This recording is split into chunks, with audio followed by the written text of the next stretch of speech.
You are probably holding a phone right now. Or maybe you are reading this on a laptop. Perhaps you drove to work today in an electric car. These devices are central to modern life. They connect us to friends, family, the world. They entertain us with movies, music. They guide us through unfamiliar streets. We charge them every night and carry them everywhere we go. We think of them as personal objects, extensions of ourselves. They feel sleek, clean, impossibly smart. We marvel at their speed, their power. But have you ever stopped to wonder what makes them work? What is inside that smooth glass and metal case? The answer is simple: a battery. This small, powerful heart is what gives your device life. Without it, your phone is just a dark rectangle. Your electric car is a silent, motionless sculpture. The battery is the unsung hero of our digital age. It stores the energy that fuels our daily routines. We demand more from our batteries every year. We want them to last longer, charge faster, be smaller. We want our phones to stream video for hours. We want our cars to drive hundreds of miles on a single charge. This relentless demand has created a silent global revolution, a revolution that starts deep inside the Earth. Beneath the surface of our planet lie the ingredients for this revolution. They are not glamorous materials like gold or diamonds. They are minerals with names like lithium, cobalt, nickel. These are the rare earth elements and other critical minerals that form the chemical core of modern batteries.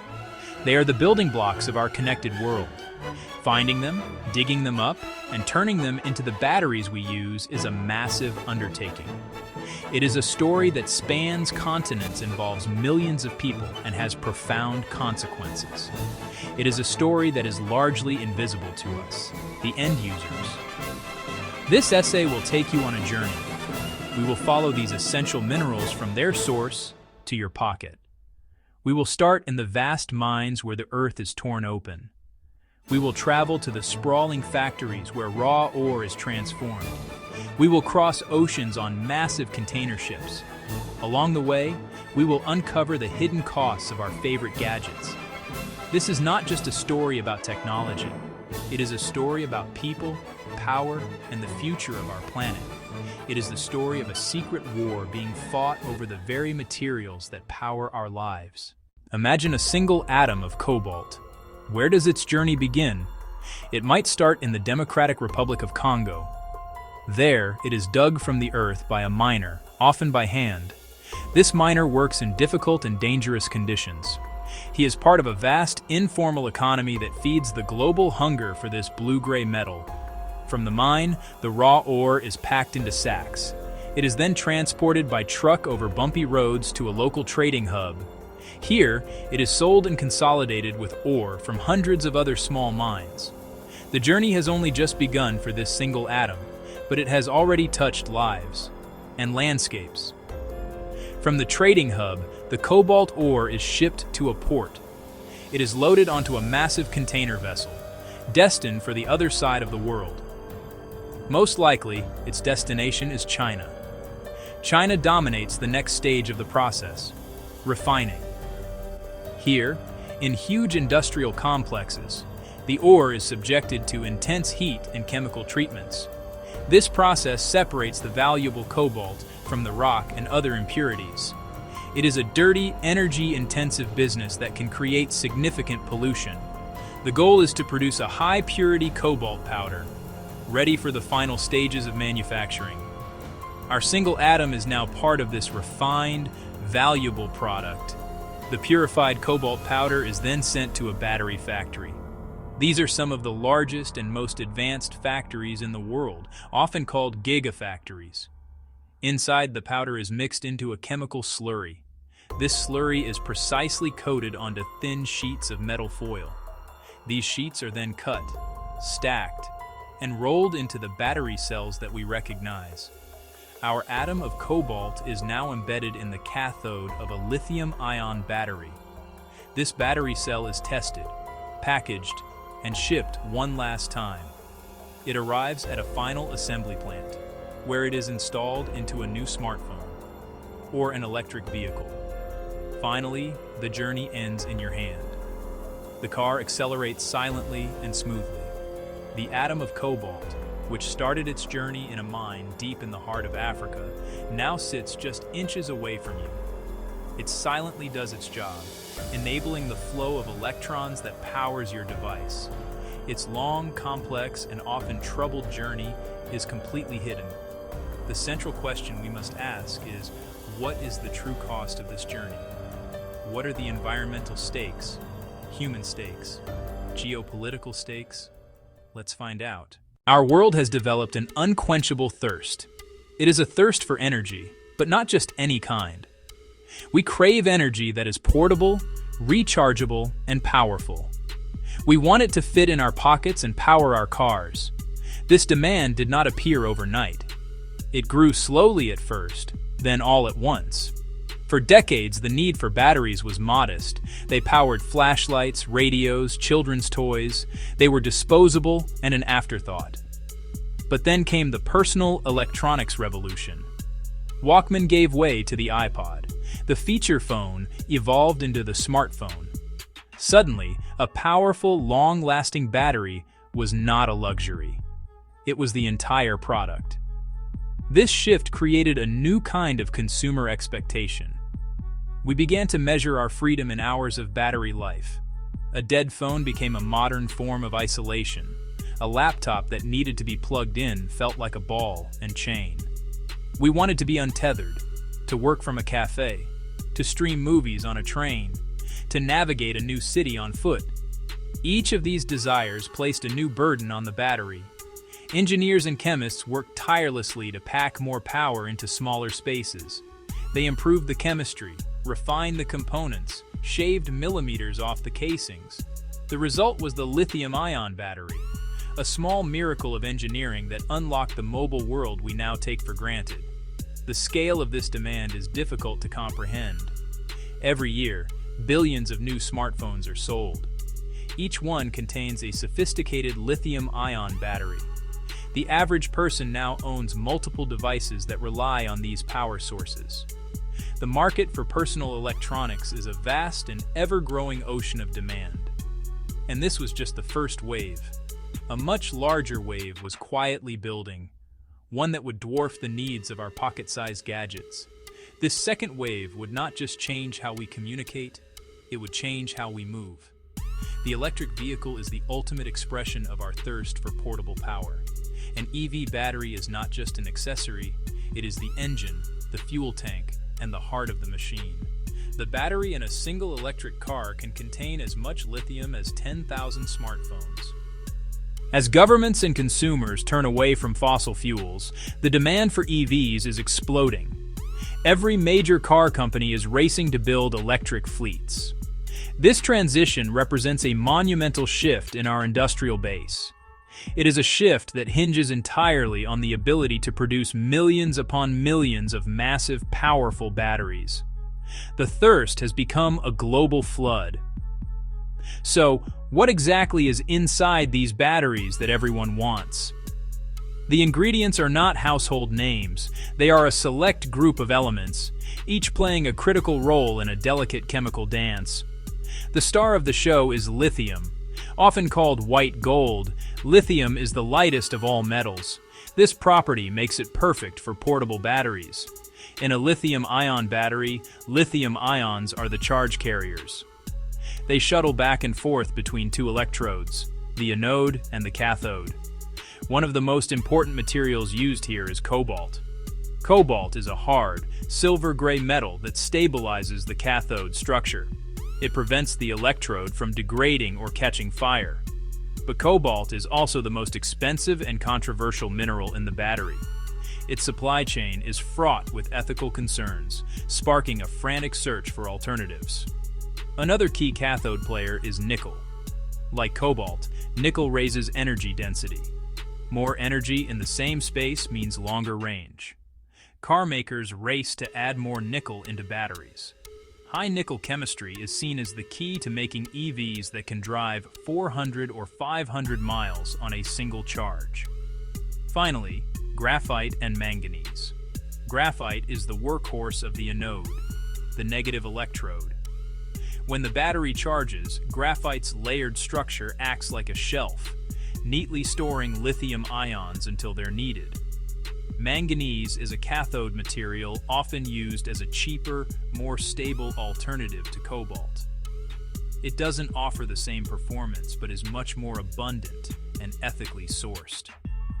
These 5 materials, lithium, cobalt, nickel, graphite, manganese, are the new big 5 of the energy world. The demand for these 5 minerals is not just growing, it is accelerating at a breathtaking pace. In 2015, the world produced around 35,000 metric tons of lithium. By 2023, that number had quadrupled to over 130,000 metric tons. Projections show that by 2030, we may need 10 times that amount. This is not normal market growth. This is a vertical climb, driven by the twin engines of smartphones and electric vehicles. This acceleration is creating immense pressure on the global supply chain. A mine is not like a software company. It cannot scale up overnight. Opening a new lithium or nickel mine is a monumental task. It can take a decade or more from the initial discovery of a deposit to the first shipment of ore. It requires billions of dollars in investment, complex engineering, and a mountain of environmental permits. The current mining infrastructure was built for a world with much smaller needs. Now, it is scrambling to catch up to a future that arrived faster than anyone expected. The EV transition is the primary driver of this great acceleration. The battery in an average smartphone weighs about 50 grams. The battery pack in a Tesla Model 3 weighs nearly 500 kilograms, or half a ton. That is 10,000 times more battery material. When a company like Ford announces it will build 2 million EVs per year, it is not just an announcement about cars. It is a massive order for the mining industry. It sends shockwaves through commodity markets, driving up prices and sparking a rush to secure long-term supply contracts. Car companies are acting like mining companies.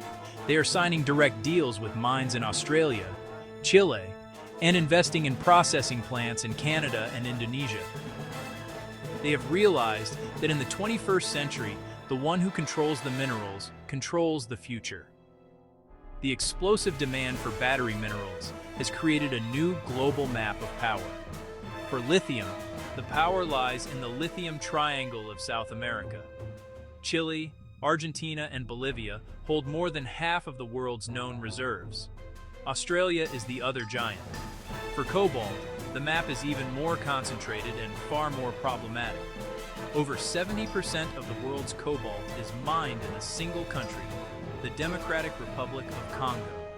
The DRC is a country plagued by political instability, corruption, and human rights issues. This makes the supply of cobalt incredibly fragile. When it comes to nickel, the geography shifts to Southeast Asia. Indonesia has emerged as the world's nickel superpower.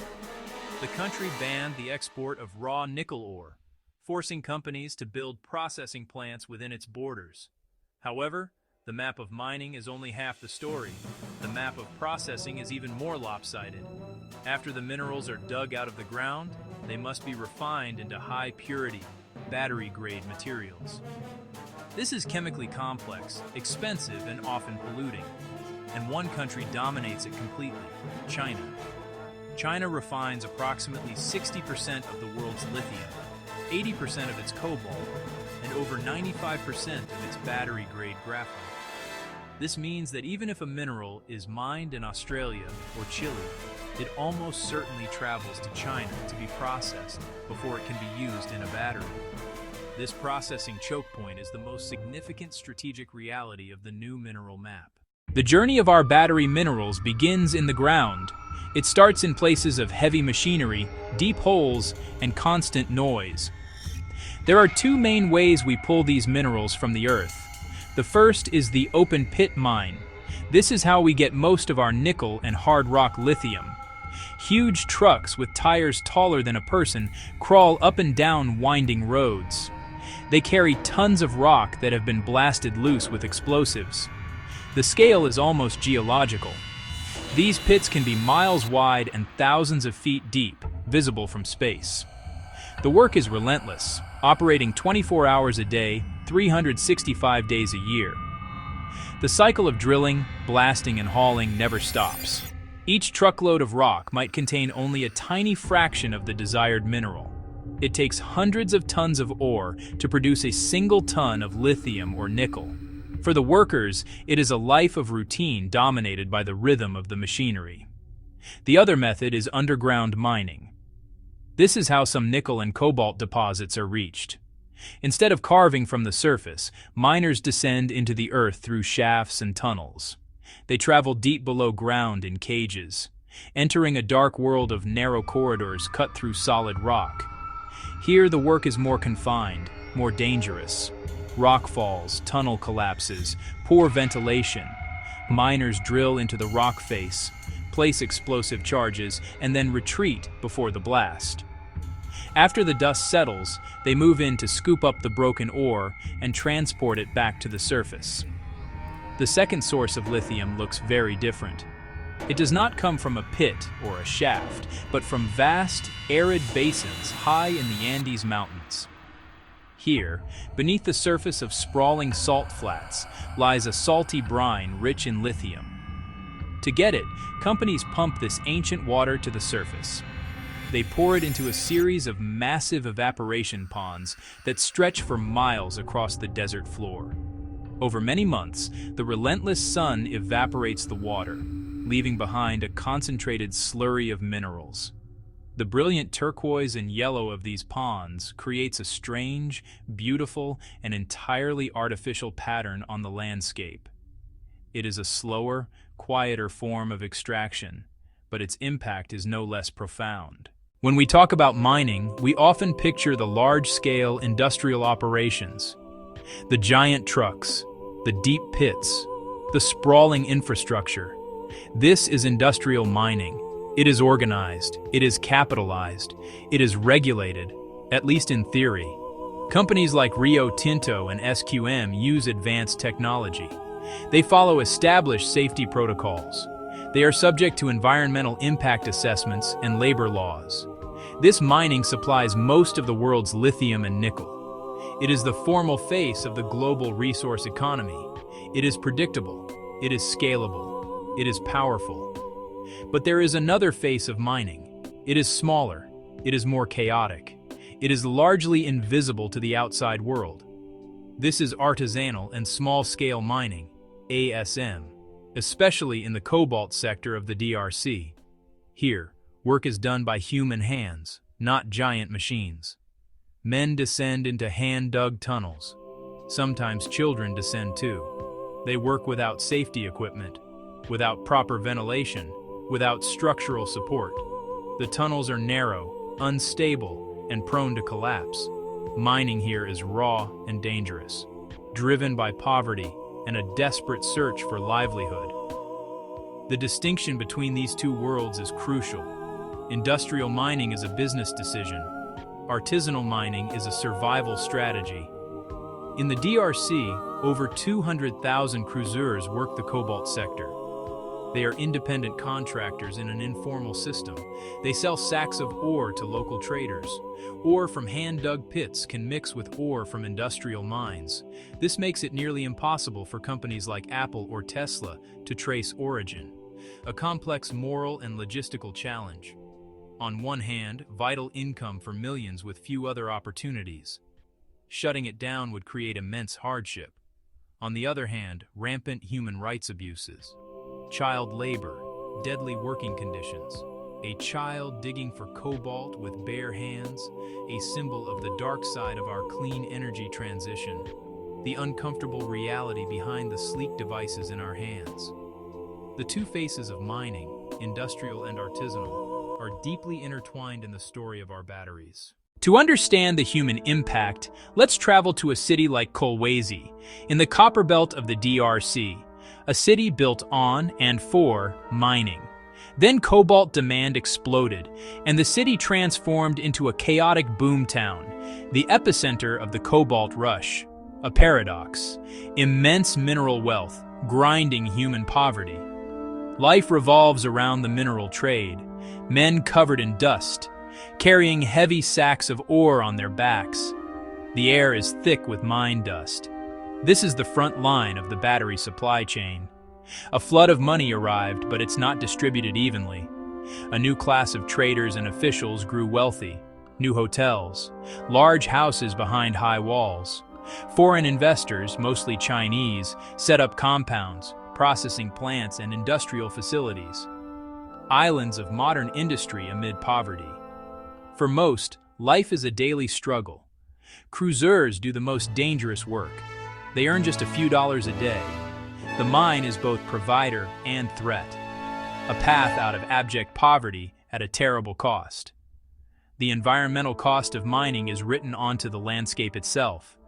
In the Atacama Desert in Chile, the lithium industry is thirsty. Pumping massive quantities of brine from beneath the salt flats is changing the local hydrology. This process uses enormous amounts of water in a region where water is the most precious resource. Local communities report that lagoons are shrinking. Freshwater sources are disappearing. The unique wildlife of the region is threatened.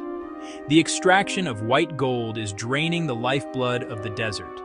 In Indonesia, the nickel boom is having a different but equally devastating impact. The preferred method, high-pressure acid leaching, creates enormous amounts of toxic waste. For every ton of nickel produced, several tons of acidic, metal-laden slurry are left behind. Some have proposed dumping it into the deep sea. The air we breathe is also paying a price. In every mining region, dust is a constant problem. This dust can contain heavy metals and other harmful substances. Water pollution is another pervasive threat. Acid mine drainage can poison rivers and streams for decades after a mine has closed. The hidden environmental ledger of our batteries includes lost water, toxic waste, polluted air, and poisoned rivers. These costs are not listed on the price tag of our devices, but they are being paid by communities and ecosystems thousands of miles away. The raw ore is not yet useful. It is a complex mixture of valuable elements and worthless rock. To unlock the potential hidden within, the ore must be sent to a modern-day alchemist's forge, the refinery. Here, through a brutal and sophisticated process, the raw material is transformed. The first step is crushing and milling. The powdered ore is then mixed with water to create a slurry. Special chemical reagents are added that cause the particles of the desired mineral to attach to air bubbles and float to the surface. This frothy concentrate is skimmed off. Next comes the fire and acid. In a smelter, it is heated to extreme temperatures. This intense heat causes chemical reactions that separate the metal from other elements. Alternatively, the concentrate can be put into huge, pressurized vats and bathed in powerful acids. This process, known as hydrometallurgy, dissolves the target metal into a solution. The final stage is refining. Through a process called electrowinning or chemical precipitation, the dissolved metal is turned back into a solid, but this time in an almost perfectly pure form. The goal is to produce battery-grade material, which means it must be 99.9% pure or even higher. This is the true currency of the battery world. Once the minerals are refined into battery-grade powders, they must continue their journey. This next phase transforms the global map into a great conveyor belt. The vast majority of this refined material, regardless of where it was mined, now flows to one primary destination: East Asia. The material is carefully sealed and loaded into standard shipping containers. These anonymous steel boxes are the building blocks of global trade. The sea journey is the quiet, hidden middle passage of the battery's life. These shipping lanes are the arteries of the global economy, but they are also potential choke points. Any disruption to these routes could have immediate and severe consequences. A delay of just a few weeks could cause a shutdown at a major battery factory, which in turn could halt production at a car plant on the other side of the world. Upon arrival at a destination port, the containers are unloaded and transferred to trucks or trains for the final leg of this journey. They are transported to specialized factories that produce the battery's most critical parts, the cathode and the anode. In these factories, the refined powders we have been following are mixed into a precise chemical recipe. This step, where the raw powders are turned into active materials, represents another critical concentration of technology and expertise, one that is again dominated by a handful of companies in Asia. The conveyor belt has delivered its precious cargo. The final destination for our processed minerals is a place of almost futuristic cleanliness and scale, the Gigafactory. These are among the largest and most advanced manufacturing facilities on Earth. Walking inside one is like stepping into another world. The air is filtered and kept at a precise humidity level. Even a single speck of dust or a tiny drop of moisture could ruin a battery cell. The first major process is mixing. The consistency of this slurry is critical. It must be perfectly uniform. This process is a closely guarded secret for every battery manufacturer. Next comes the coating and calendaring. The slurries are fed into enormous coating machines. These machines precisely apply a very thin, even layer of the slurry onto giant rolls of metal foil, aluminum for the cathode, copper for the anode. After drying, the foils pass through massive, heavy rollers in a process called calendaring. This presses the material to the exact right thickness and density. The final assembly is a marvel of precision robotics. The coated foils are cut into electrode sheets. A machine then stacks them together with incredible speed and accuracy. This assembly is placed into a can or pouch, and the liquid electrolyte is injected to fill all the empty spaces.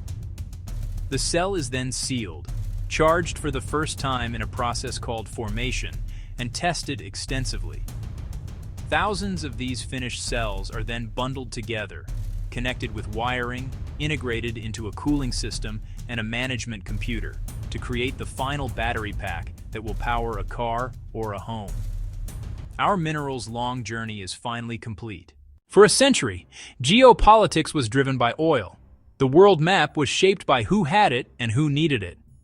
Now, we are in the early days of a new era. The 21st century will be shaped by a different set of resources, the minerals in our batteries.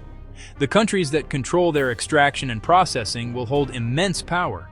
They will have the ability to influence the global economy and gain strategic leverage over their rivals. This shift creates a new kind of dependency. In the 20th century, Western nations were dependent on the Middle East for crude oil.